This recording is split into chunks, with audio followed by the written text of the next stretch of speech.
In local news, we're following a major break in the investigation of last month's high-profile jewelry store heist. This robbery has been all over the news, and for good reason. It wasn't just any smash and grab. We're talking about an operation that was carefully planned and executed with military-like precision. Let's backtrack a bit to the day of the robbery.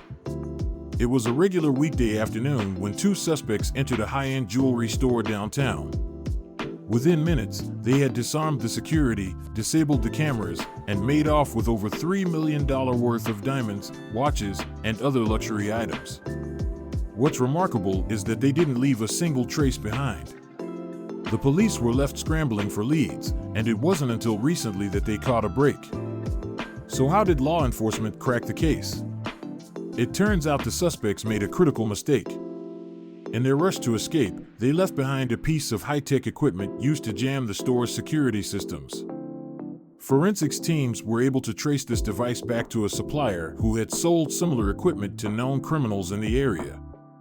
This led investigators to the suspects, who were already on their radar for other crimes. But this isn't just about two guys robbing a store. Police now believe this heist is connected to a much larger criminal organization. The suspects are thought to be part of a network responsible for a string of robberies across the state. The group has been targeting high-end stores, banks, and even private homes, always using the same sophisticated methods. Authorities are now working with federal agencies to track down the rest of the ring, and it's looking like this could be a major takedown.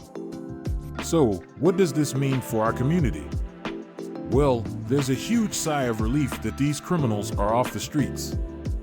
But it's also raising questions about how vulnerable some of our local businesses are to these kinds of attacks. Experts are calling for tighter security measures, better coordination between businesses and law enforcement, and even changes in how high-value goods are stored and transported. This case is also a reminder of how organized crime can hit close to home. It's not just big cities that are targeted, small towns and suburbs are also at risk. As we learn more about this criminal network, it's clear that these are professional thieves with extensive resources. But with the suspects now in custody and facing serious charges, authorities are hopeful that this marks the beginning of the end for this crime spree.